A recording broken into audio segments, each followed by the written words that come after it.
रमा शंभो ब्रह्मा मरपति गणेशार्चितपदो जगन्नाथ स्वामी नयनपथगामी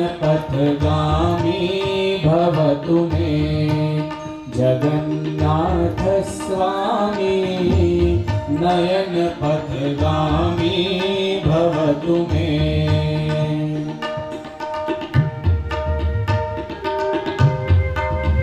सौर्ये वेणुं शिरसि शिखिपीच्छं कटितटे दुकूलं नेत्रान्ते सहचरकटाक्षं विदधते सदा श्रीमद्वृन्दा वनवसति लीला परिचयो। जगन्नाथ स्वामी नयनपथगामी भवतु मे। जगन्नाथ स्वामी नयनपथगामी भवतु मे। अम्भोधेस्तीरे कनकरुचिरे नीलशिखरे वसन्तासादान्त सहज बलभद्रेण बलिना सुभद्रा मध्यस्थ सकल सुरसेवावसरदो। जगन्नाथ स्वामी नयनपथगामी भवतु मे। जगन्नाथ स्वामी नयनपथगामी भवतु मे। उपापारावारा सजल जल श्रेणिरुचिरो रमावाणी सौमा स्फुरदमलपद्मोद्भवमुखे सुरेन्द्रेराराध्य श्रुतिगणशिखागीतचरितो। जगन्नाथ स्वामी नयनपथगामी भवतु मे। जगन्नाथ स्वामी नयनपथगामी भवतु मे। रूढो गच्छन् पथिमिलितभूदेव पटले स्तुते प्रादुर्भावं प्रतिपदमुपाकर्ण्य सदया दया सिन्धुर्बन्धो सकल जगतां सिन्धुसुतया। जगन्नाथ स्वामी नयनपथगामी भवतु मे। जगन्नाथ स्वामी नयनपथगामी भवतु मे। ब्रह्मापीड कुवलयदलोत्फुल्लनयनो निवासी नीलाद्रो नीतचरणोऽनन्तशिरसि रसानन्दो राधा सरसवपुरालिङ्गनसुखो। जगन्नाथ स्वामी नयनपथगामी भवतु मे। जगन्नाथ स्वामी नयनपथगामी भवतु मे। अर्थं राज्यं न च कनकमाणिक्यविभवं न याचेऽहं रम्यां निखिलजनकाम्यां वरवधूं। सदा काले काले प्रमथपतिना गीतचरितो। जगन्नाथ स्वामी नयनपथगामी भवतु मे। जगन्नाथ स्वामी नयनपथगामी भवतु मे। त्वं संसारं द्रुततरमसारं सुरपते हरत्वं पापानां विततिमपरां यादवपते अहो दीनानाथं नीतमचलं निश्चितपदं जगन्नाथ स्वामी नयनपथगामी भवतु मे जगन्नाथ स्वामी नयनपथगामी भवतु मे जगन्नाथ स्वामी नयनपथगामी भवतु मे पद्मभवं वसिष्ठं शक्तिं च तत्पुत्रपराशरं च व्यासं शुकं गौडपदं महन्तं गोविन्दयोगीन्द्रमथस्य शिष्यं श्रीशङ्कराचार्यमथस्य पद्मपादं च हस्तामलकं च शिष्यं तं तोटकं वार्तिककारमन्यानस्मद्गुरुं सन्ततमानतोऽस्मि शङ्करं शङ्कराचार्यं केशवं बादरायणं सूत्रभाष्यकृतौ वन्दे भगवन्तौ पुनः पुनः श्रुतिस्मृतिपुराणानाम् आलयं करुणालयं नमामि भगवत्पादं शङ्करं लोकशङ्करं वसुदेवसुतं देवं कंसचाणूरमर्दनं देवकी परमानन्दं कृष्णं वन्दे जगद्गुरुं गुरुर्ब्रह्मा गुरुर्विष्णु गुरुर्देवो महेश्वर गुरुः साक्षात् परं ब्रह्म तस्मै श्री गुरवे नमः मनोजवं मारुततुल्यवेगं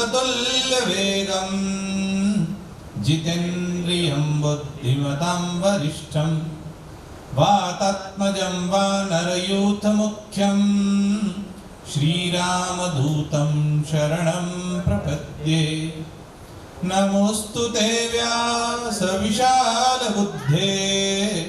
पुल्लारविन्दायतपत्रनेत्र येन त्वया भारततैलपूर्णः प्रज्वालितो ज्ञानमयप्रदीप अचतुर्वदनो ब्रह्मा द्विबाहुरपरो हरिः अभाललोचनः शम्भुर्भगवान् बादरायण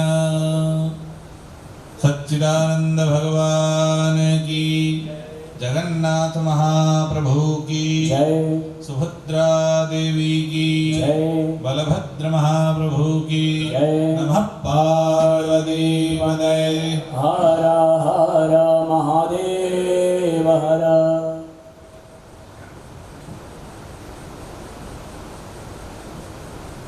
तू ही भवानी तू ही शिवानी तू ही भवानी माँ तू ही भवानी तू ही शिवानी तू ही भवानी माँ तू ही भवानी तू ही शिवानी तू ही भवानी माँ तू ही भवानी तू ही शिवानी तू ही भवानी माँ तू ही भवानी तू ही शिवानी तू ही शिवानी माँ तू ही भवानी तू ही शिवानी तू ही शिवानी माँ तू अम्बे माँ तू जगदम्बे तू नवदुर्गे माँ तू अम्बे माँ तू जगदम्बे तू नवदुर्गे माँ तू अम्बे माँ तू जगदम्बे तू नवदुर्गे माँ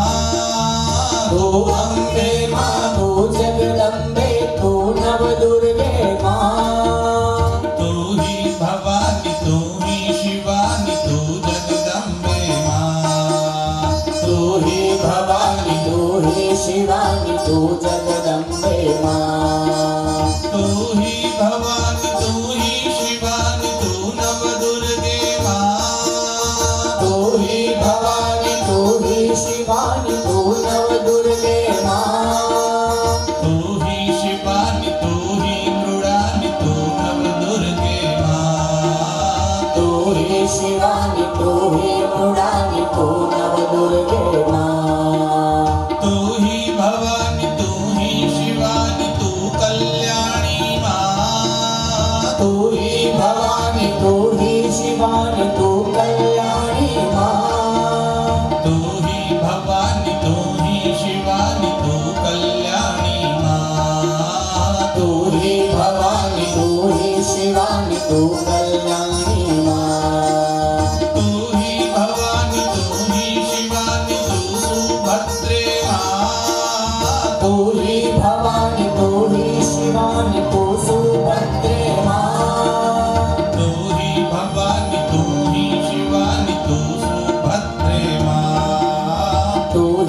सुभद्रे मां। तू ही भवानी तू ही शिवानी तू ही विमला मां। तू ही भवानी तू ही शिवानी तू ही विमला मां। तू ही भवानी तू ही शिवानी तू विमला है मां। तू ही भवानी तू ही शिवानी तू ही विमला मां। तू ही अम्बे तू जगदम्बे तू नवदुर्गे मां। तू ही अम्बे तू जगदम्बे तू नवदुर्गे मां। तू ही भवानी तू ही शिवानी तू नवदुर्गे मां। तू ही भवानी तू ही शिवानी तू नवदुर्गे मां। तू ही भवानी तू ही शिवानी तू कल्याणी मां। तू ही भवानी तू ही शिवानी तू कल्याणी मां। तू ही भवानी तू ही शिवानी तू है भवानी मां। तू ही भवानी तू ही शिवानी तू ही भवानी मां। तू ही भवानी तू ही शिवानी तू नवदुर्गे मां। तू ही भवानी तू ही शिवानी तू नवदुर्गे मां। तू ही भवानी तू ही शिवानी तू कल्याणी मां। तू ही भवानी तू ही शिवानी तू कल्याणी मां। तू ही भवानी तू ही शिवानी तू ही भवानी मां। तू ही भवानी तू ही शिवानी तू ही भवानी मां। तू ही भवानी तू ही शिवानी तू ही भवानी मां। तू ही भवानी तू ही शिवानी तू ही भवानी मां। तू ही भवानी तू ही शिवानी तू कल्याणी मां।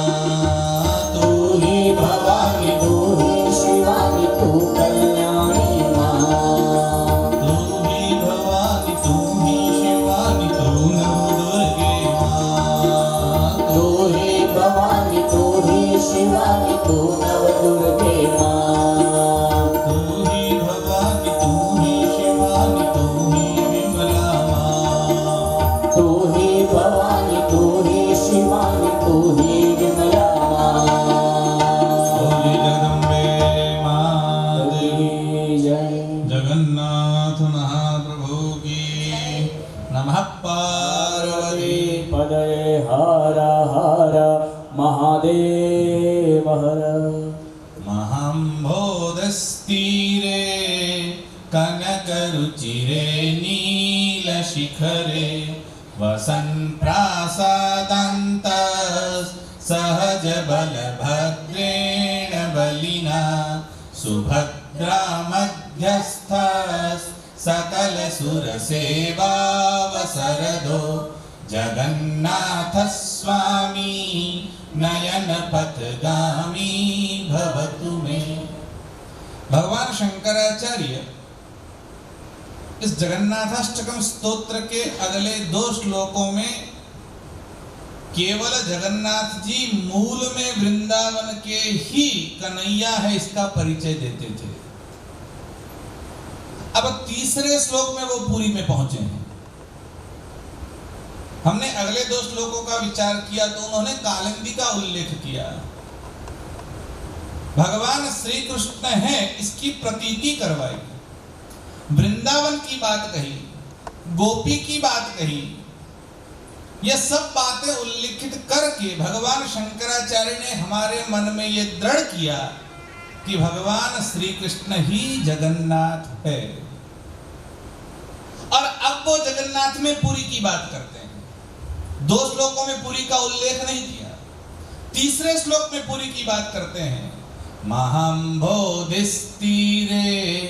कनक रुचिरे नील शिखरे। महाम्भोधि मतलब महासागर। आप सब समुद्र स्नान करके आए हैं, न केवल समुद्र महासागर में स्नान करके आए हैं। सागर अलग है, समुद्र अलग है और महासागर अलग है। समुद्र को किनारे होते हैं, महासागर का किनारा नहीं होता। सीधी सादी बात, इतना ही समझ ले तो समझ में आ जाता है कि महासागर में क्या भेद है। कभी पृथ्वी का मैप पूरा नक्शा लेके बैठना या पृथ्वी का गोला लेके देखना, महासागर कहीं समाप्त नहीं होता। एक से दूसरे, दूसरे से तीसरे, तीसरे से चौथे, चौथे से पांचवें में वो मिलता ही रहता है, मिलता ही रहता है, मिलता ही रहता है, उसका छोर नहीं आता। आप यहां से निकलो तो आप रामेश्वर जा सकते हो, वहां से कन्याकुमारी, वहां से गुजरात जा सकते हो। एक ही महासागर एक ही होता है। हाँ, नाम आप अलग अलग रख सकते हो, लेकिन महासागर दो नहीं है। जैसे वेद एक होते हुए उसके 4 विभाग किए गए, वैसे ही महासागर एक ही है।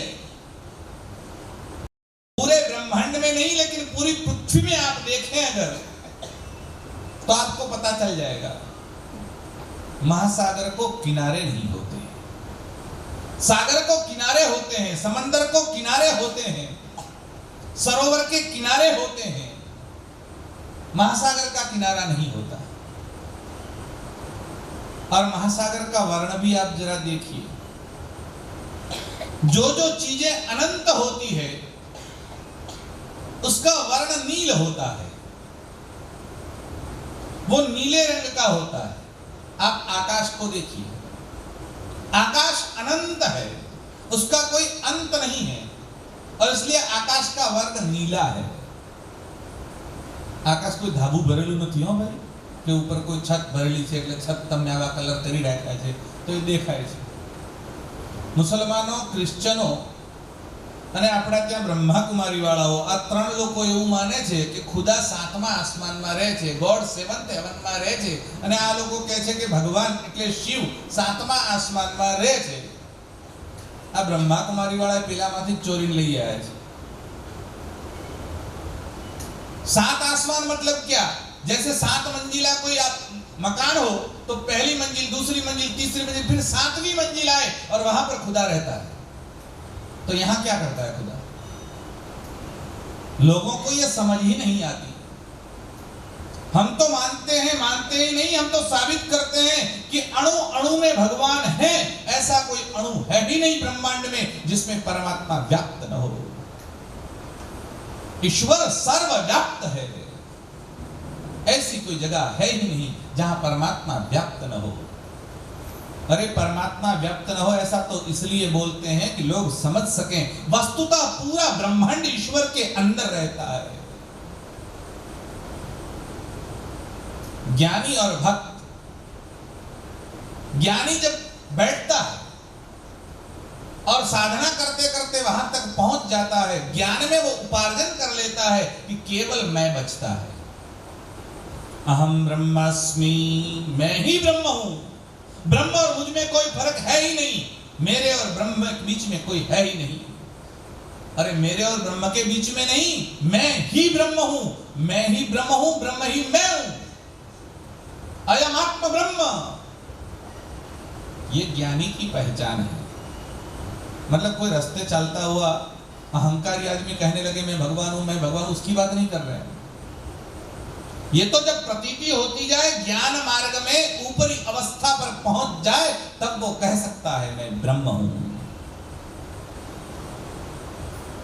ज्ञानी कहता है मैं ब्रह्म हूं, तो मैं बच जाता है, और भक्ति करते करते भक्त वहां तक पहुंचता है तो वो कहता है तू ही तू, तू ही तू, तू ही तू।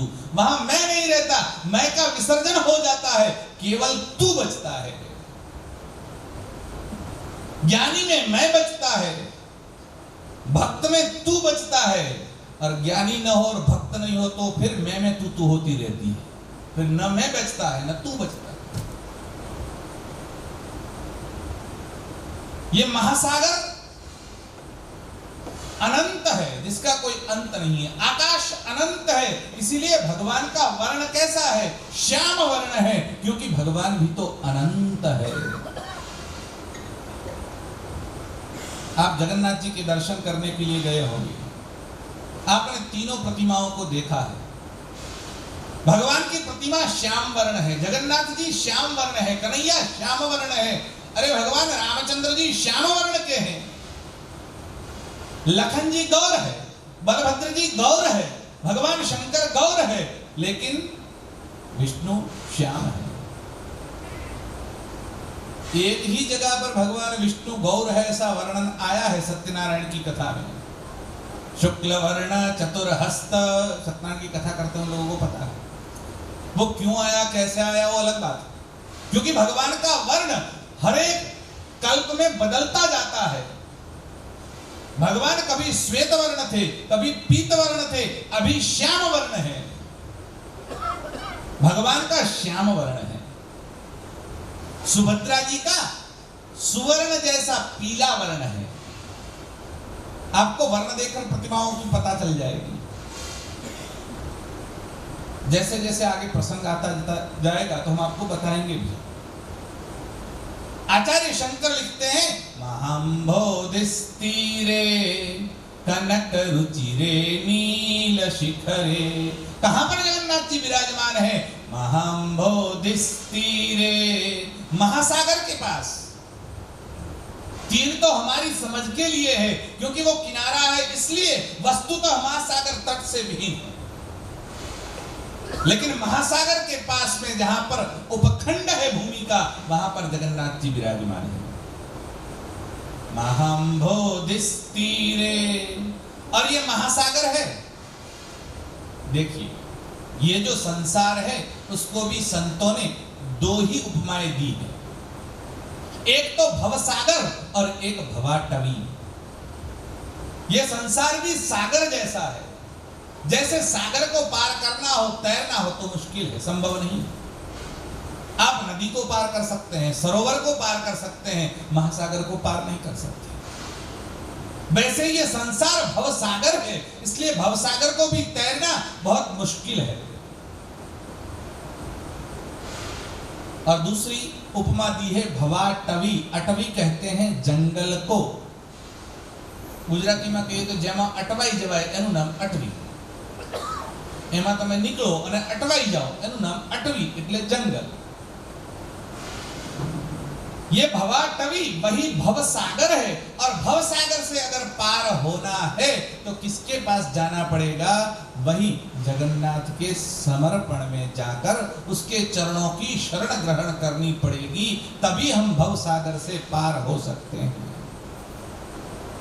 इसलिए आचार्य शंकर ने इनका परिचय देते हुए एड्रेस दिया कि भगवान कहां पर विराजमान है। महाम्भोधिस्तीरे कनक रुचिरे नील शिखरे। कनक रुचिरे, भगवान का जो भवन है वो कनक सुवर्ण का बनाया हुआ है। देखिए, भगवान का ये जो पर्वत है जिस पर भगवान जगन्नाथ जी विराजमान है, उसका नाम ही नील पर्वत है, नीलाद्रि पर्वत है, नीलाचल है।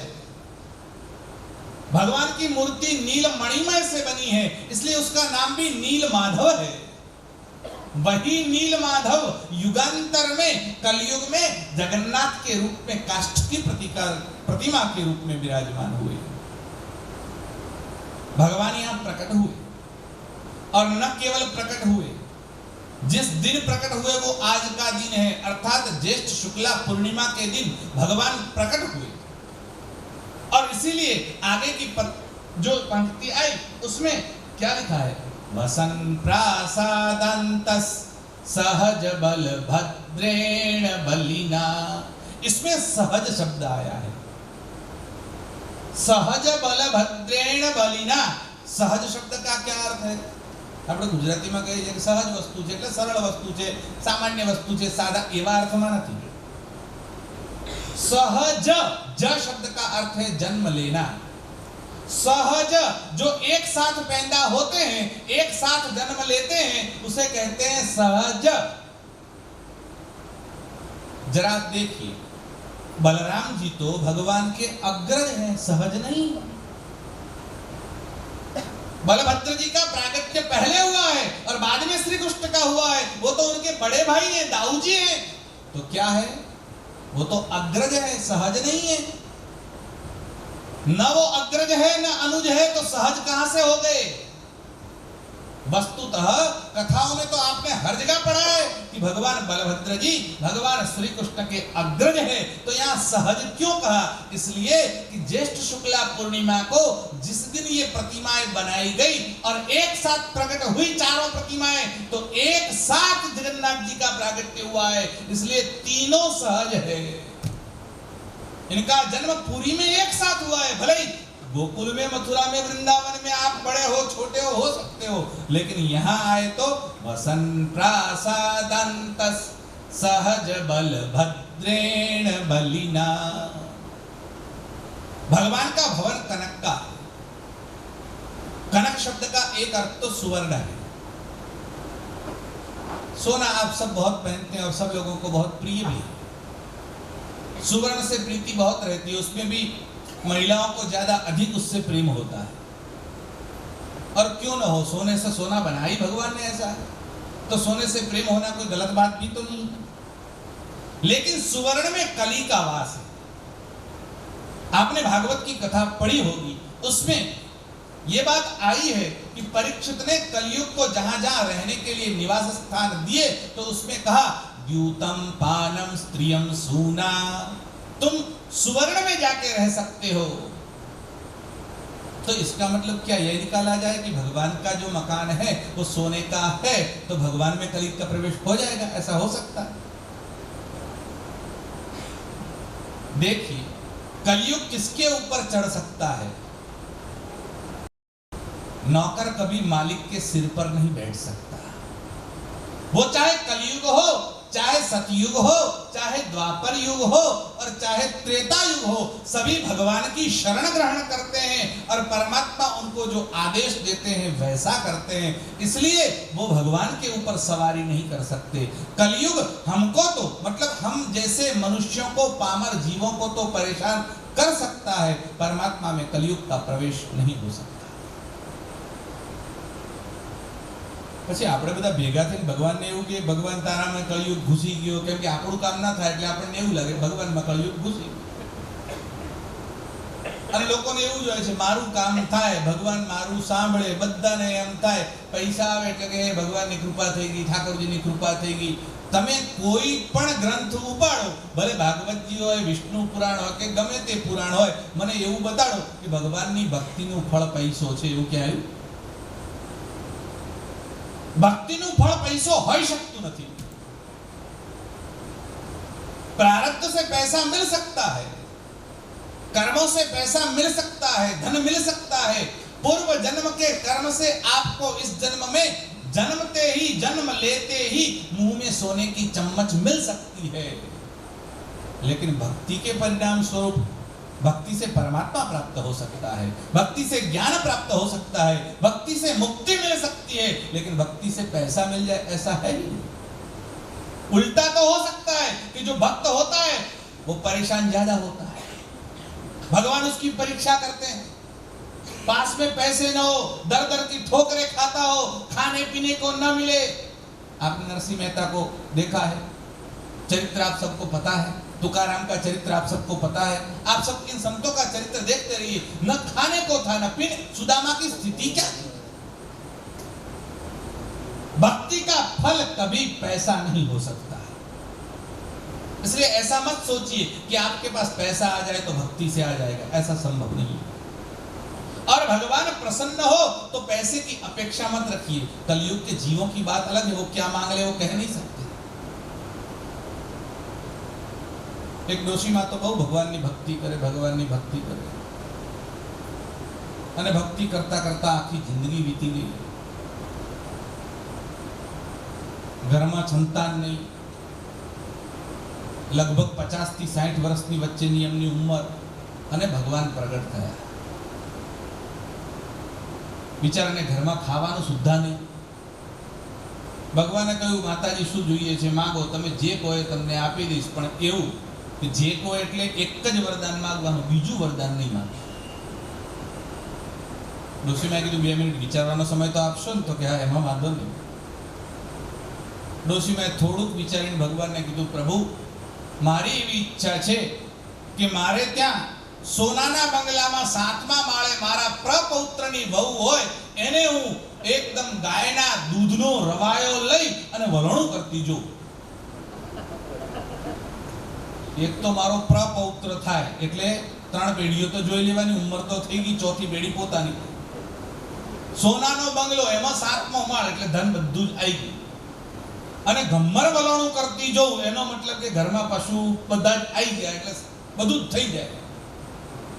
એટલે કળિયુગના જીવો શું માંગે એ કહેવાય નહીં, એનું નક્કી નહીં. એક જગ્યાએ તો ત્રણ મિત્રો ભેગા થયા અને ત્રણેય મિત્રોએ એકબીજાને વાત કરી કે આપણે ત્રણેય એક કામ કરીએ, હનુમાનજીના મંદિરે ગયા. એટલે ત્રણેય જણા હનુમાનજીના મંદિર આગળ બેઠા. પેલા કીધું કે કદાચ છે ને હનુમાનજી હમણાં પ્રગટ થાય અને આપણને માગવાનું કહે તો શું માંગે? એટલે પેલા કીધું કે હનુમાનજી પ્રગટ થવાના થોડા જ, આ બધી વાતો શું કામ કરવાની? એટલે પેલા કીધું નથી જ પ્રગટ થવાના, નથી જ મળવાનું, પણ આપણને ખબર તો પડે કે આપણે શું માંગીએ છીએ. આપણે औकात તો ખબર પડે ને, જેની औकात હોય એવું માંગે. એટલે આપણી औकात શું છે તો આપણે શું સમજી શકીએ છીએ, આપણને શું મળે એવું છે. તો કે સારું. એટલે પહેલાને કીધું બોલ, તું માંગે તો કદાચ ભગવાન પ્રગટ થાય તો તું શું માંગે?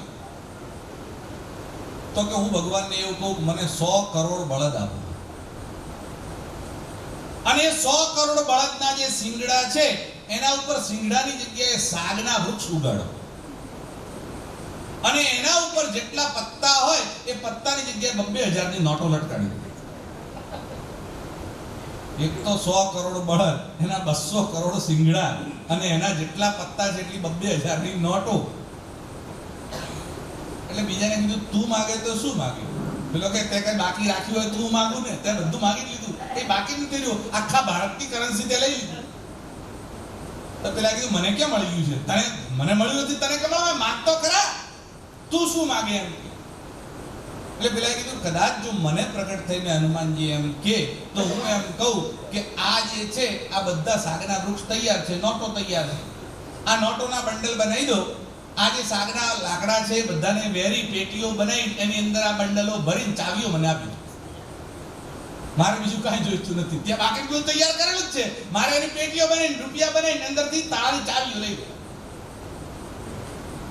એટલે ત્રીજાને કીધું તું માગે તો શું માગે? કે હવે કઈ બાકી રાખ્યું તમે બે જણે તું માંગો? ના ના, કદાચ છે ને માગે તો શું માગે? તો કે હનુમાનજી પ્રગટ થાય તો હું કહું કે આ બંને મારા કાકા થાય અને બંનેને નખો જ જાય, પાછળ કોઈ હોય જ નહીં, એટલે જે હોય બધું મને મળી. આ કલયુગના જીવોનું નક્કી નહીં ક્યારે શું માગે, એવું આ જીવો છે. भगवान जब प्रकट हुए तो प्रकट होने के बाद इंद्रजुम्न के सामने जब भगवान खड़े थे और इंद्रजुम्न से कहा मांगो क्या वरदान चाहिए, और तब इंद्रजुम्न ने कहा भगवान 1 नहीं 2 नहीं मुझे 3 वर दीजिए. भगवान ने कहा इंद्रजुम्न तुम ऐसे राजा हो कि 3 नहीं ज्यादा भी मांगते तो मैं देने के लिए तैयार हूं, बोलो क्या चाहिए. और इंद्रजुम्न ने जो वरदान मांगे आप आश्चर्यचकित रहेंगे कैसे वरदान मांगे. उसने पहले ही कहा हे प्रभु मेरे वंश का यहाँ पर नाश हो जाए, पीछे कोई रहे नहीं, निसंतान, पीछे कोई नहीं होना चाहिए. भगवान ने कहा ऐसा क्यों? लोग तो आशा करते हैं कि मेरे यहाँ पुत्र हो, पौत्र हो, प्रपौत्र हो, मेरी पीढ़ियां बढ़े, आशीर्वाद मांगते हैं. इंद्रजुम्न ने कहा कि अगर भविष्य में मेरे यहाँ संतान रहेगी, वंश बढ़ेगा, तो आने वाली पीढ़ियां इस मंदिर पर कब्जा करेगी, अधिकार करेगी और कहेगी हमारे दादा ने बनाया, हमारे परदादा ने बनाया, और उसके ऊपर अधिकार जमाने का प्रयास करेगी. ये नहीं होना चाहिए, मेरा वंश आगे नहीं बढ़ना चाहिए. भगवान ने कहा धन्य, बहुत सुंदर बात तुमने मांगी है, ऐसी सुंदर बात कोई मांग ही नहीं सकता. और कहो क्या चाहिए? दूसरी बात मांगी, प्रभु मैं चाहता हूं कि आप जगन्नाथ में यहाँ पुरी में विराजमान रहे तो आपका हाथ कभी सूखना नहीं चाहिए. मतलब आप भोजन करते ही रहे, करते ही रहे, करते ही रहे, 24 घंटे आपके सामने लोग भोग लगाते रहें और आप खाते रहें. यहाँ प्रसाद चलना चाहिए 24 घंटे. प्रभु आपका हाथ कभी सूखना नहीं चाहिए. और तीसरी बात मांगी, जिन शबर विश्ववसु ने यहाँ पर आपके दर्शन किए थे, आपकी पूजा का अधिकार उनसे कोई न छीने. ये 3 चीजें इंद्रजुम्न ने मांगी.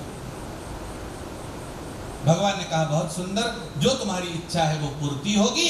और भगवान ने कहा चौथी चीज, जो अगर तुम ये अश्वमेध यज्ञ कर रहे हो और इसके कारण में भगवान प्रकट हुए हैं, तो तुमने जो यज्ञ के लिए घृत इकट्ठा किया है, इस घी से पूरा तालाब भर जाएगा. इसलिए इस तालाब का नाम इंद्रद्युम्न सरोवर होगा. वो इंद्रद्युम्न सरोवर आज भी पुरी में विद्यमान है. ये भगवान जब प्रकट हुए तब 3 प्रतिमाओं के स्वरूप में नहीं, 4 विग्रह के स्वरूप में प्रकट हुए। 3 विग्रह तो आप सबने दर्शन किए, चौथा भी शायद आपने कर लिया हो। वही मंदिर में सुदर्शन जी विराजमान है। इस काष्ठ में से 4 विग्रह प्रकट हुए और एक है भगवान जगन्नाथ जी, मां सुभद्रा जी, बलभद्र जी और साथ में सुदर्शन जी प्रकट हुए। सुदर्शन अनिरुद्ध के अवतार हैं। सुदर्शन भगवान शंकर ने साक्षात विष्णु को दिया हुआ है, ऐसा सुदर्शन चक्र है। लेकिन सुदर्शन का अहंकार हनुमान जी ने खंडित किया। सुदर्शन के मन में एक बार अहंकार आया कि भगवान पूरी दुनिया का भार उठाते हैं, भगवान सबकी रक्षा करते हैं, लेकिन भगवान की रक्षा तो मैं करता हूं। भगवान सबकी रक्षा करते हैं, लेकिन भगवान की रक्षा का भार तो मुझ पर है। भगवान ने कहा अहंकार किसी के मन में आए ये अच्छी बात नहीं है। अहंकार हमेशा तोड़ता है। अहंकार जब भी आता है उसका स्वरूप विकराल होता है। और इसीलिए आचार्य शंकर ने कहा जगन्नाथ स्वामी नयन पथगामी भवतु में, क्योंकि अगर आंखों में अहंकार आ जाए तो भगवान के दर्शन नहीं होते। अहंकार विषैला है। इसलिए संत जो होते हैं जैसे जैसे उनका संतत्व बढ़ता है, भगवान की भक्ति बढ़ती है, वैसे वैसे वो विनम्र होते हैं। अहंकार टूटता जाता है, टूटता जाता है और अहंकार रहित हो जाते हैं। लेकिन जो विद्वान होते हैं उनका अहंकार दिन प्रतिदिन बढ़ता जाता है, बढ़ता जाता है। जब अहंकार शुरू हो तो समझ लेना विद्वत्ता से संतत्व की ओर आपकी गति हो चुकी है। विद्वान अहंकारी हो सकता है, संत अहंकारी नहीं हो सकता। संत के मन में अहंकार नहीं आता। अब किस बात का अहंकार लेकर हम घूमते हैं? कौन सी चीज है हमारे पास जिसका अहंकार? अहंकार मद किसी को भी आ सकता है। तुलसीदास ने लिखा है असको जन्मा जगमाही प्रभुता पाई जाई मद नाही। थोड़ी भी सत्ता मिल जाए तो अहंकार आता है, थोड़ा सा पैसा मिल जाए तो अहंकार आता है। वड़ा प्रधान થઈ જાય તો ઠીક છે, સીએમ થઈ જાય તો ઠીક છે, પણ ગ્રામ પંચાયતના સભ્યમાં ચૂંટાઈ જાય તોય અહંકાર આવે। अहंकार सूक्ष्म रूप से आता है और भगवान की परमात्मा की शरणागति स्वीकार लेने पर अहंकार दम तोड़ता है। जब तक भगवान की आप शरणागति स्वीकार नहीं करते तब तक आपका अहंकार नहीं टूटता। अगर अहंकार को तोड़ना है तो भगवान की शरण में जाओ, सद्गुरु की शरण में जाओ, तभी अहंकार टूटता है। एक बार एक आदमी किसी संत के पास गया और कहा मुझे गुरु दीक्षा दीजिए, मैं आपका शिष्यत्व ग्रहण करना चाहता हूं। संत ने कहा भाई बहुत सारे लोग आते हैं, आप भी इसमें साथ में भीड़ में जुड़ जाओ, उसमें क्या दिक्कत है? बोले ऐसे नहीं, आप गुरु दीक्षा दीजिए, मुझे कंठी बांधिए, मुझे गुरु मंत्र चाहिए। ठीक है तुम्हारी इच्छा है तो ले लो। संत ने कंठी भी दे दी, गुरु मंत्र भी दे दिया अपने पास बिठाकर। बोला आज से इस मंत्र की 3 मालाएं रोज करनी है, इतने इतने यम नियम के पालन करने, सब सिखा दिया। नहा धो के तैयार होके माला करके फिर गुरुजी के पास आया, दंडवत प्रणिपात किया, सामने आकर बैठा। गुरुजी आज से मैं आपके परिवार में घुल मिल गया हूं, क्योंकि आज से मैं आपका शिष्य हूं। गुरुजी ने कहा ठीक है, तो गुरुजी आज से मुझे आप उपदेश दीजिए, कुछ सुनाइए। गुरुजी ने कहा सुनाना क्या है, राम राम जपा बहुत हो गया। अरे राम राम क्या बात करते हैं, ये तो ये छोटे लोगों के लिए, मेरे लिए थोड़ा ही। मैं तो कितना सारा पढ़ा हुआ हूं, मैं राम राम क्या पढ़ूंगा? अब देखिए ये अहंकार बोल रहा है। इसकी भाषा सुनी और गुरुजी को लगा गलती तो मुझसे हो ही गई है, ऐसे आदमी को दीक्षा नहीं देनी चाहिए थी। अब दे दी तो क्या करें? तो गुरुजी कहा ठीक है, वो नहीं तो रामचरितमानस पढ़ो, चौपाई को एक आदि कंठस्थ कर लो। बोले रामचरितमानस, रामायण रामायण तो बच्चों के, औरतें सब पढ़ती रहती है, बूढ़े लोग पढ़ते रहते हैं, ये मेरे काम कीजिए, कुछ ऊंचा सुनाइए। लोग ऐसे आते हैं कुछ ऊंचा सुनाइए, मतलब ज्ञान की बात करिए, उपनिषद की बात करिए।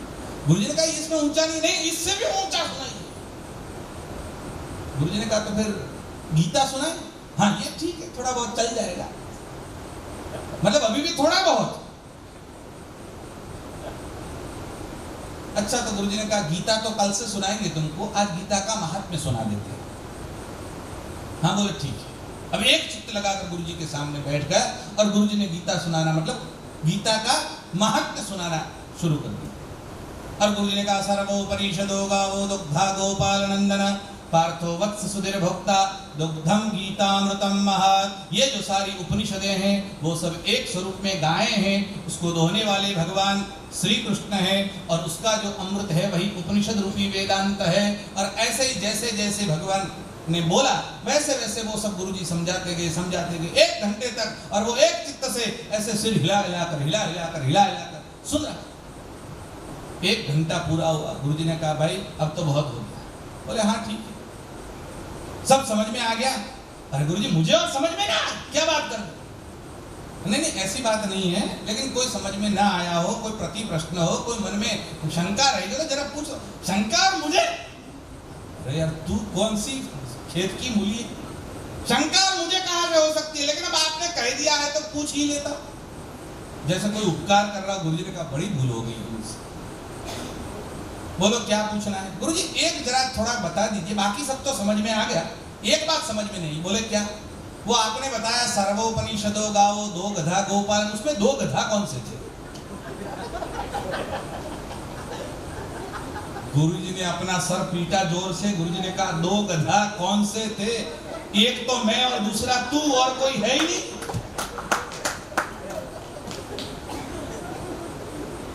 जाने कुछ नहीं और अहंकार लेकर घूमता है। मैं सब कुछ जानता हूं, ऐसा मन में जो अहंकार लेकर घूमता है भगवान उसको अपने पास नहीं आने देते। जब अहंकार का समापन हो जाता है तब परमात्मा शरण देते हैं।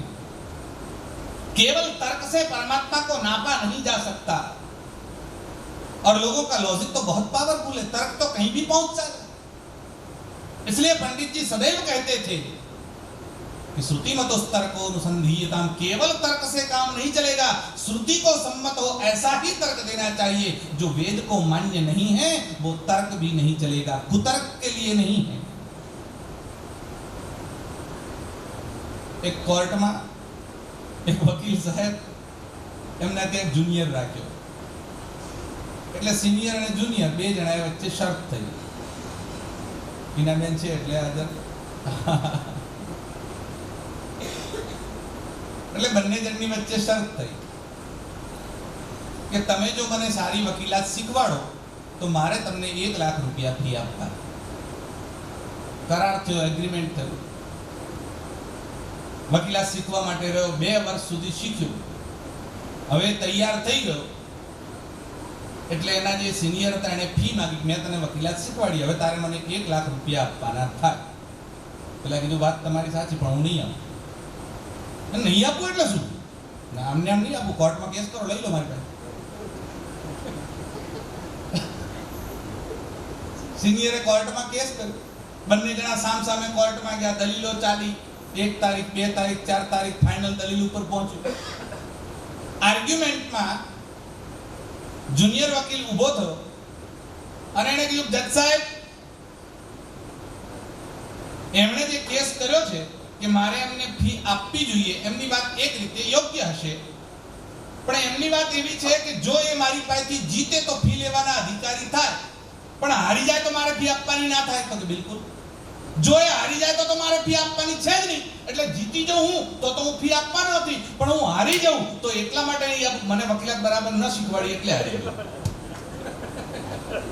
એટલે જીતી જાઉં તો મારે કાયદેસર નથી આપવાની અને હારી જાઉં તો નથી શીખવાડી એટલે આવ્યો, એટલે હું 2 બાજુ નહીં આપું। એટલે એના સિનિયરે કીધું કે જજ સાહેબ મારી વાતે સાંભળી, જો એ હારી જાય તો હું લેવા માટે અધિકારી છું, પણ જો હું હારી જાઉં તો મેં બરાબર શીખવાડ્યું છે માટે હાર્યો એટલે હું લેવાનો અધિકારી થઉં છું। જજ સાહેબ ને જો આટપટી વાતમાં કરવું છું, જજ સાહેબ બદલી કરીને જતા રહે। આનો નિર્ણય કેવી રીતે આપી શકે?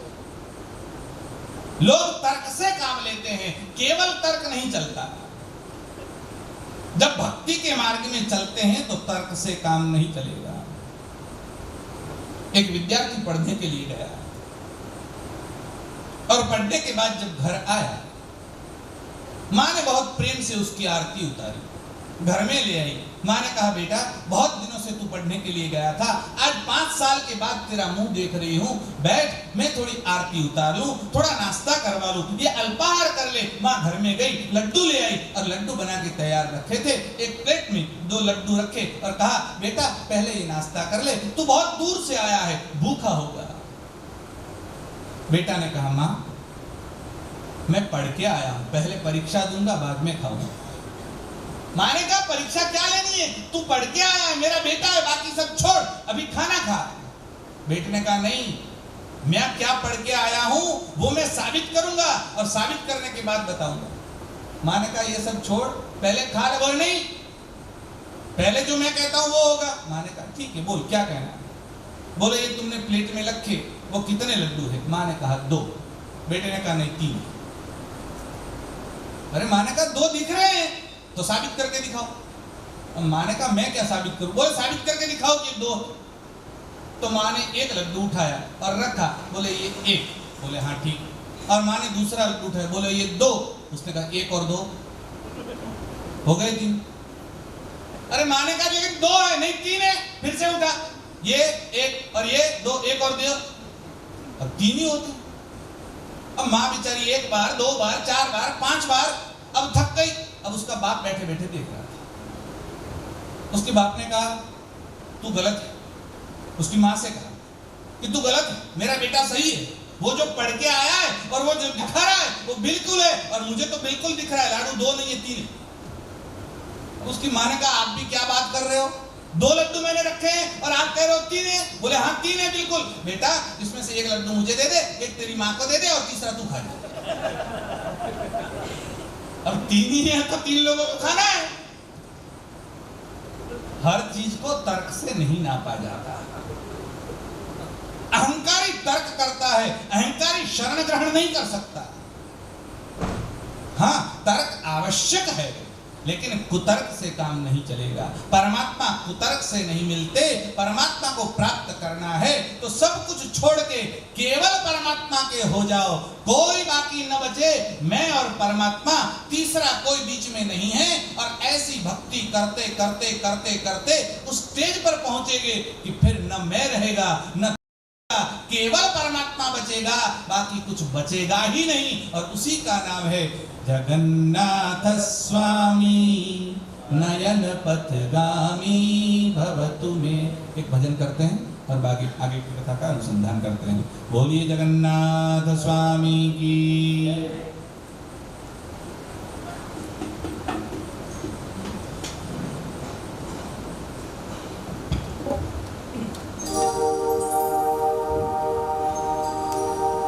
काहे को घबरावे मन तो सुख दुख आवे जावे। काहे को घबरावे मन तो सुख दुख आवे जावे। सुख दुख आवे जावे मन तो काहे को घबरावे। सुख दुख आवे जावे मन तो काहे को घबरावे। मन तो कृष्ण नाम कहीजे, मन तो कृष्ण नाम कही लीजे। गुरु के बचन अटल करी मानहि। गुरु के बचन अटल कर मानहि। साधु समागम कीजे, मन तू कृष्ण नाम कही लीजे। मन तू कृष्ण नाम कही लीजे।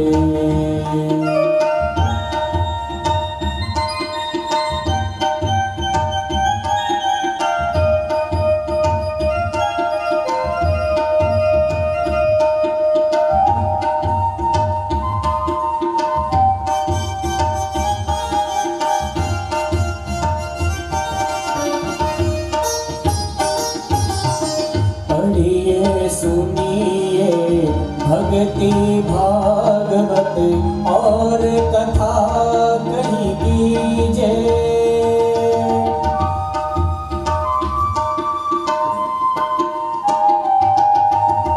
पढ़िए सुनिए भक्ति भागवत और कहाँ कथी कीजे। कृष्ण नाम बिनु जन्म उपाधि, कृष्ण नाम बिनु जन्म उपाधि, बिरथा काहे जीजे मन तू, कृष्ण नाम कही कीजे रे मन तू, कृष्ण नाम कही कीजे।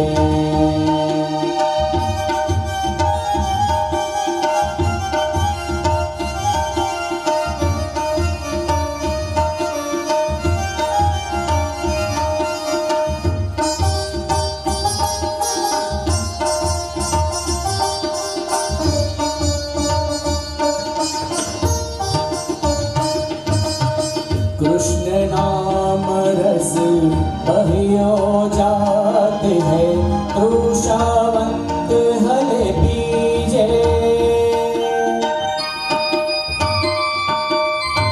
में लिखा महाम्भोधिस्तीरे कनक रुचिरे नील शिखरे। महासागर के पास में नील पर्वत के ऊपर एक कनक मंडित अर्थात पूरा सुवर्ण शिखर जिसमें शोभायमान है, ऐसा भगवान का प्रासाद विद्यमान है, भगवान का भवन विद्यमान है, जहां भगवान जगन्नाथ स्वामी रहते हैं। जो कभी कालिंदी के तट पर संगीत रेलाते थे, जो कभी गोपियों के आसपास भ्रमर की और मंडराते थे, वो अभी महाम्भोधिस तीरे और महाम्भोधि के तीर पर कनक के भवन में विराजमान होते हैं। आपको शायद पता होगा, अयोध्या में भी भगवान राम जी का भवन कनक भवन है, वो भी स्वर्ण मंडित है। देखिए, हमारे भगवान फकीरों के यहाँ पैदा नहीं होते, वो भिखारियों के वहां नहीं पैदा होते। भगवान ऐश्वर्य के साथ प्रकट होते हैं। विष्णु पुराण में ही आगे आया था, भगवान की जो 6 लक्षण बताए गए उसमें यही बताया था कि समग्रस्य ऐश्वर्यस्य, भगवान समग्र ऐश्वर्य के साथ प्रकट होते हैं, समग्र बलि के साथ प्रकट होते हैं। इतने बलवान, इतने ऐश्वर्यवान, इतने वीर्यवान, इतने तेजवान, ऐसे हमारे भगवान होते हैं। इसलिए पूरा महाभारत खोलकर देख लीजिए, श्री कृष्ण को किसी ने एक थप्पड़ लगाया हो तो बता दीजिए। यीशु को लोगों ने वधस्तंभ पर चढ़ा दिया, खीले ठोक दिए, मोहम्मद को करबला के मैदान में पत्थरों से मार डाला, गांधी को गोली दे दी, सोक्रेटिस को जहर दे दिया गया, श्री कृष्ण को किसी ने थप्पड़ तक नहीं मारा। ये है परमात्मा का ऐश्वर्य, ये है बल, ये है तेज, ये है वीर्य। सुबह कथा आई थी कि शिशुपाल 100 गलतियां की तो भगवान ने माफ की, और 99 खत्म होते ही भगवान ने सुदर्शन चलाया। यही है परमात्मा, इनका ऐश्वर्य, इनका बल, इनका तेज, किसी को इसकी गणना में इसके साथ कोई खड़ा रह सके ऐसा है नहीं दुनिया में। इसलिए साक्षात परमात्मा ही अखिल ब्रह्मांड के जो अधिनायक है, वही हमारे परमात्मा है। और केवल हमारे यहाँ ही परमात्मा जन्म लेकर आते हैं, उनका अवतार होता है। मुसलमानों में भगवान नहीं आते, वो पैगंबर को भेजते हैं, इसलिए वो पैगाम लेकर आते हैं। पैगाम कहते हैं गुजराती में केवू तो टपाल, जे टपाल लईने आवे એને શું કહેવાય? ટપાલ। એને હિન્દીમાં નહીં પણ ઉર્દુમાં કેવું તો पैगंबर કહેવાય, હિન્દીમાં ડાકીઓ કહેવાય। ये डाकियो है, ये पैगंबर है, वो टपाली है, वो भगवान नहीं है। और पूरे क्रिश्चियनिटी में भी आप देख लीजिए, जो यीशु है वो मैसेंजर है, वो भी भगवान नहीं है। यीशु मैसेंजर है, मोहम्मद पैगंबर है, महावीर तीर्थंकर है, और श्री कृष्णस्तु भगवान स्वयं। कृष्ण तो साक्षात परमात्मा है और वो परमात्मा कनक भवन में रहते हैं। महम्बोधिस्तीरे कनक रुचिरे नील शिखरे वसन प्रासादंतस सहज बलभद्रेण बलिना। किसके साथ बैठे हैं? वसन प्रासादांतस, प्रसाद कहते हैं भवन को। ऐसे प्रसाद में किसके साथ बैठे हैं? सहज बलभद्रेण बलिना, जो बलशालियों में अग्रगण्य हैं, ऐसे बलभद्र, बलदेव, बलराम के साथ बैठे हैं। कल विष्णु पुराण की कथा में आपने सुना कि हमारे यहाँ 4 भरत हुए, वैसे 3 राम भी हुए। एक राम को तो आप सब जानते हो, जिसका दशरथ के पुत्र अयोध्या में प्रकट हुए और भूमि का भार हरण किया, वो भगवान श्री राम हैं। दूसरे भार्गव राम, जिन्होंने परशु धारण किया, इसलिए उनका नाम हुआ परशुराम। उनका मूल नाम तो राम ही है। और तीसरे भगवान श्री कृष्ण के बड़े भाई हैं, उनका नाम है बलराम। वो अत्यंत बलशाली है, इसलिए उनका नाम बलराम है। पहले अवतार में शेषनाग लक्ष्मण बनकर आए। भगवान ने कहा अब की बार आप छोटे बने, आपको सेवा करनी पड़ी, अगली बार आप बड़े बनिए, मैं आपकी सेवा करूंगा। और इसलिए बड़े भाई बनकर बलराम जी अर्थात शेषनाग स्वयं पधारे। वही बलभद्र, वही बलदेव, वही बलराम, वही संकर्षण है। सुबह श्री कृष्ण की कथा का विचार हुआ था। देवकी के 7वें गर्भ में बलभद्र जी आए हैं और बलराम जी ने जैसे ही गर्भ में प्रवेश किया, भगवान की आज्ञा से सब उनके अनुचर उसके साथ ही पैदा हुए। अन्य स्थानों पर सब प्रकट हो रहे थे, तब भगवान ने लीला की और भगवान ने योग माया को आदेश किया, ये जो 7वां गर्भ देवकी का है, उसको वहां से उठाकर रोहिणी के गर्भ में रख दिया जाए।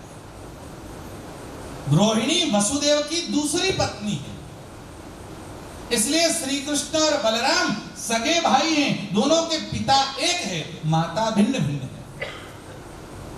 और रोहिणी के गर्भ में स्थापित करने के बाद रोहिणी को नंद बाबा के वहां भेजा गया और वहां बलराम जी का प्राकट्य हुआ।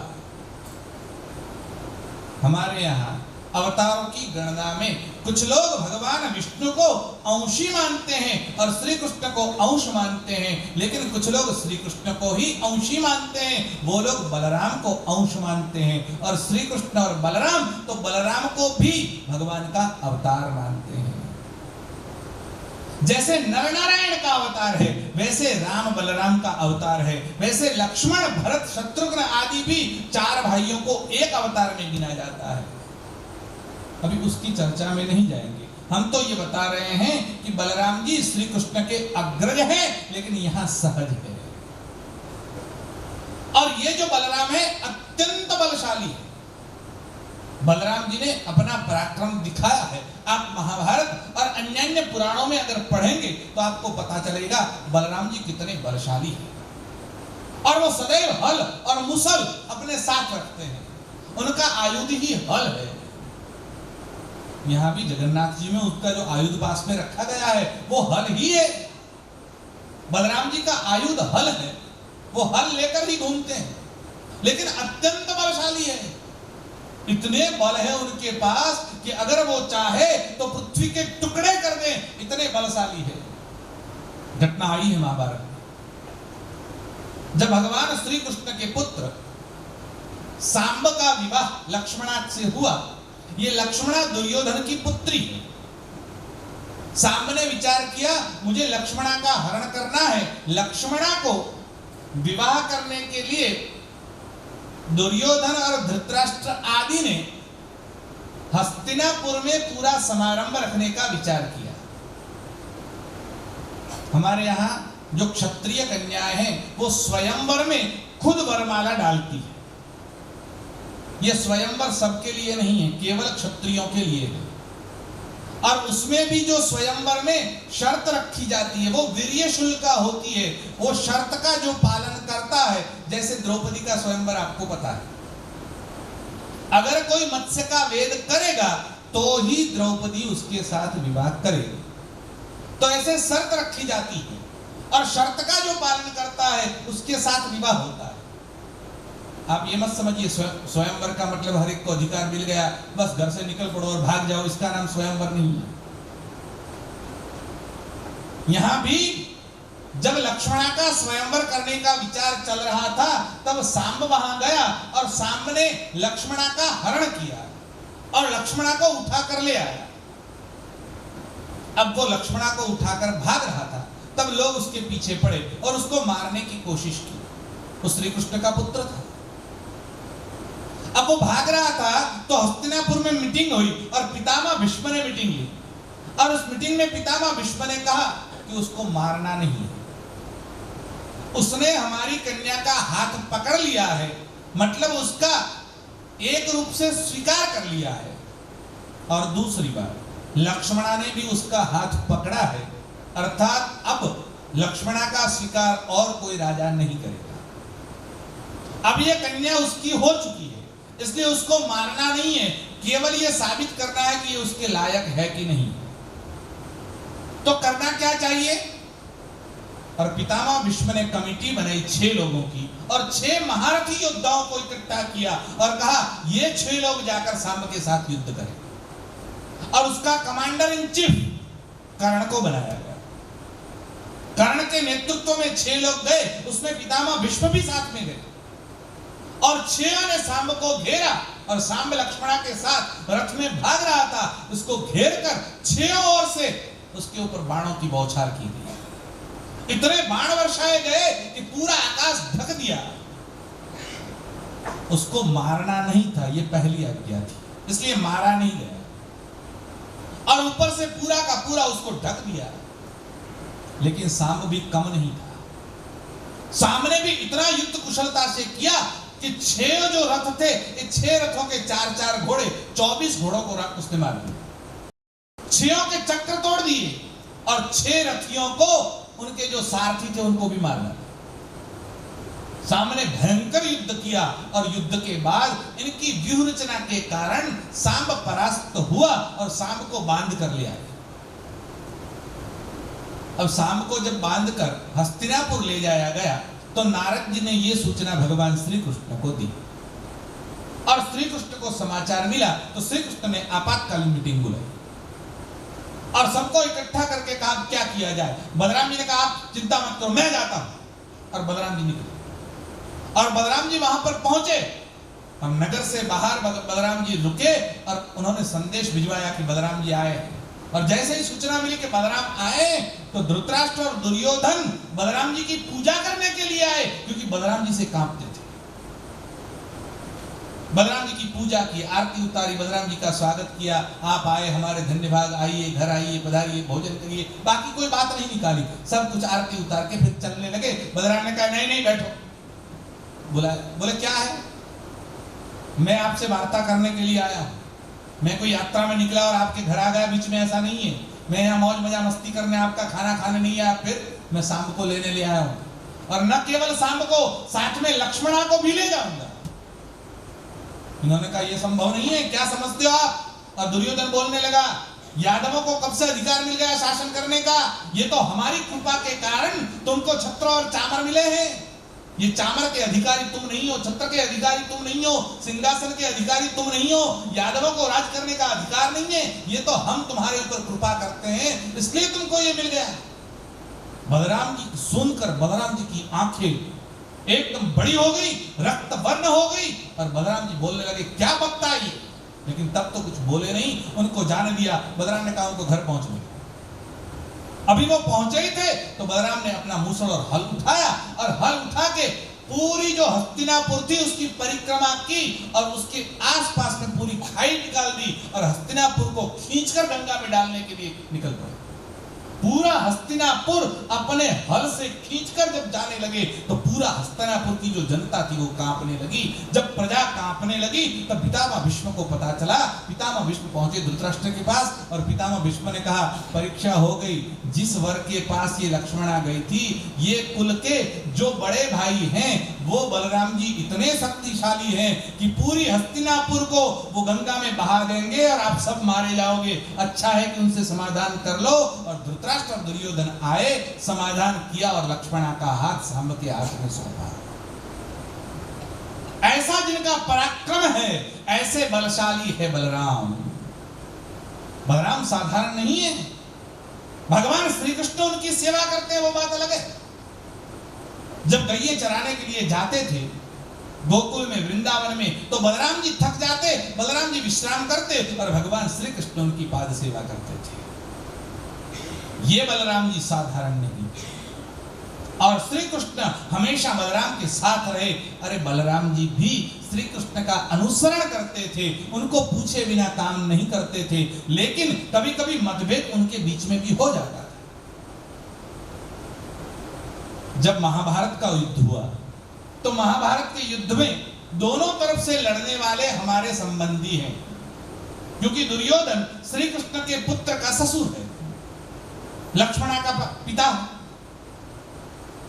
तो बलराम ने कहा हम दोनों में से एक का भी समर्थन नहीं करेंगे, न इधर जाएंगे न उधर जाएंगे, क्योंकि हमारे तो दोनों सगे। किसका पक्ष ले? श्री कृष्ण का बात आपकी सही है, आप निर्णय करिए क्या करना है। बलराम ने कहा मैं तो यहां से भारत की यात्रा पर चला जाता हूं। और बलराम तीर्थ यात्रा करने के लिए चले गए। पूरे महाभारत में बलराम नहीं आए। आप महाभारत का युद्ध देख लीजिए, कहीं भी बलराम नहीं आए। लेकिन भगवान श्री कृष्ण ने, उन्होंने भी कहा कि दोनों तरफ मेरे ही लोग हैं, इसलिए मैं शस्त्र नहीं उठाऊंगा, लेकिन अर्जुन के रथ पर बैठूंगा। और उन्होंने वैसा ही किया। एक तरफ अपनी सेना दी और स्वयं गए अर्जुन के पक्ष में और साथ में रहे। और यही होना था। यत्र योगेश्वर कृष्ण यत्र पार्थो धनुर्धर तत्र श्री विजयोर्भूति। और जहां श्री कृष्ण होते हैं वहां विजय निश्चित है। लेकिन जब युद्ध का अंतिम दिन आया, भागवत जी में वो कथा आई, और युद्ध के अंतिम दिन जब दुर्योधन के सामने देखा और भीमसेन ने अपनी गदा उठाई दुर्योधन को मारने के लिए, और भगवान श्री कृष्ण की ओर देखा, मैं युद्ध के नियम का भंग करने जा रहा हूं। और श्री कृष्ण ने कहा ठीक है कर लो।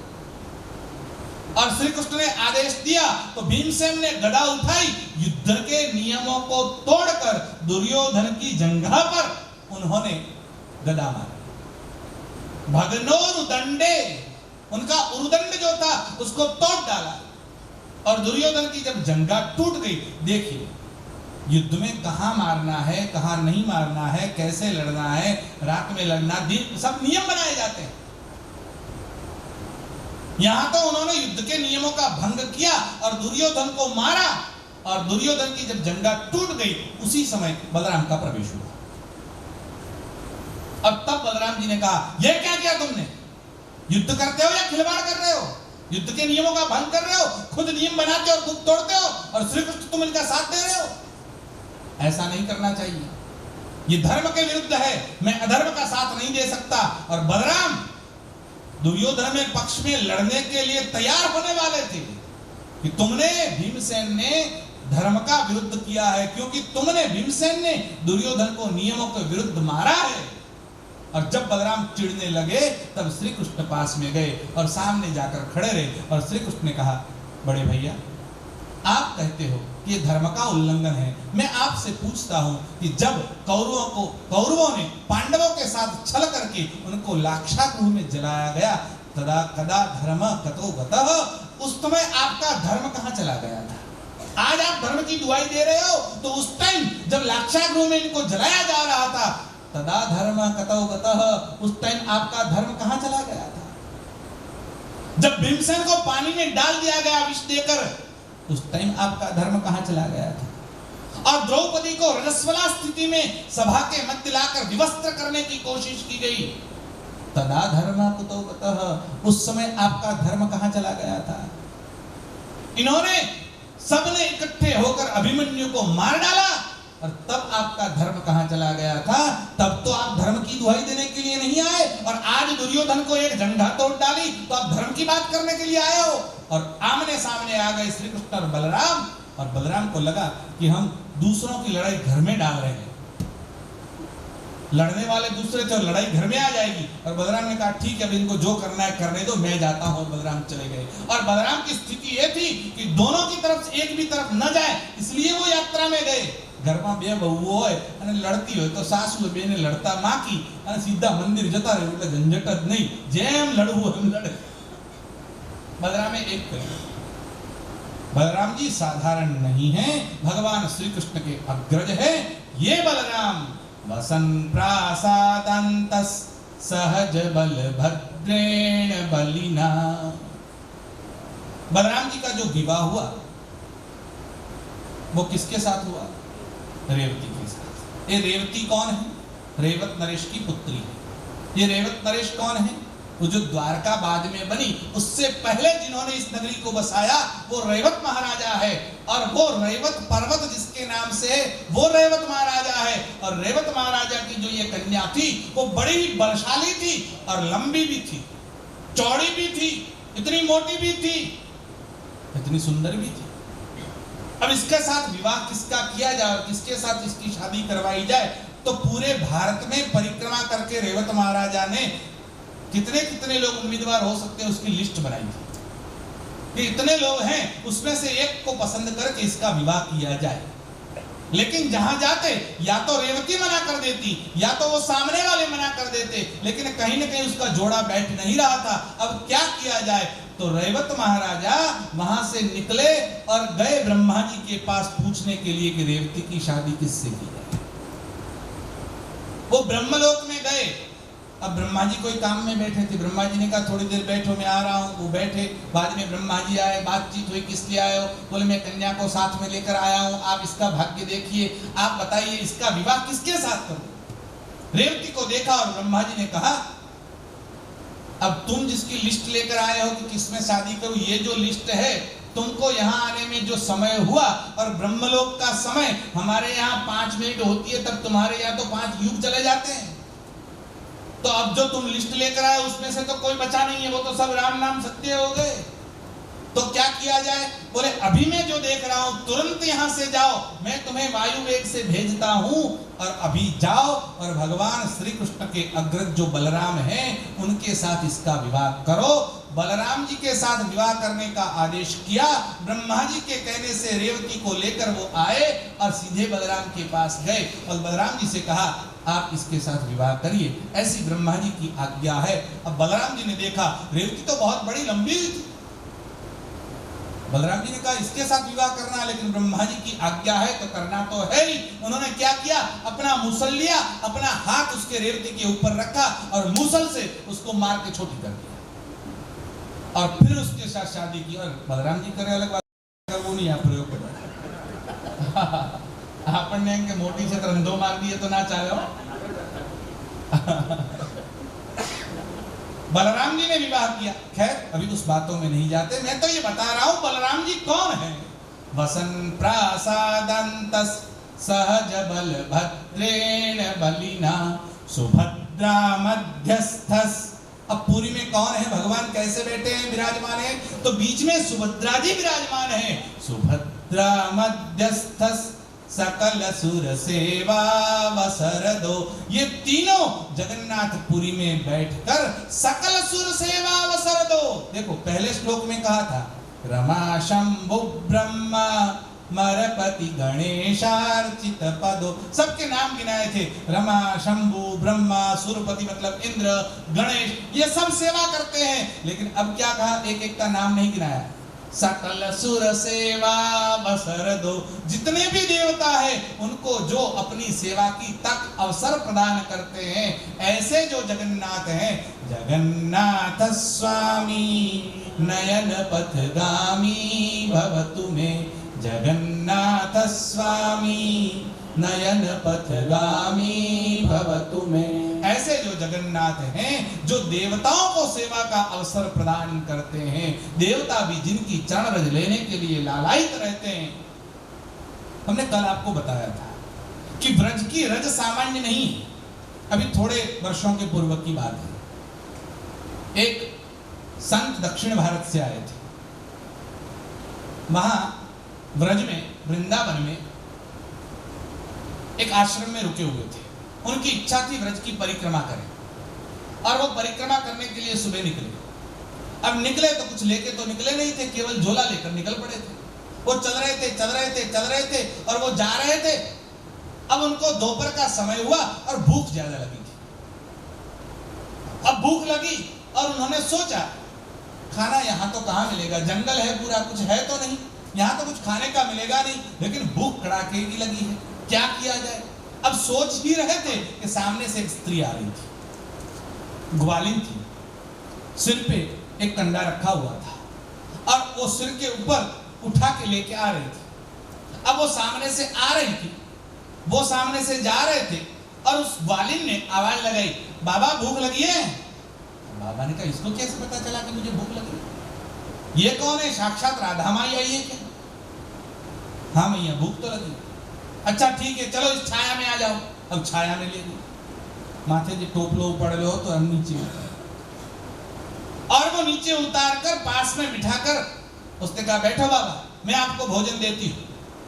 और उसने जो अपनी टोकरी थी वो टोकरी खोलने से पहले अपने जूते उसके ऊपर रखे थे, वो जूते पहले उतारे, जूते उतार के फिर कपड़ा खोला और अंदर से रोटी निकालने लगी। और बाबा बैठे बैठे सोच रहे थे कैसी औरत है, खाने के ऊपर जूता रखा है,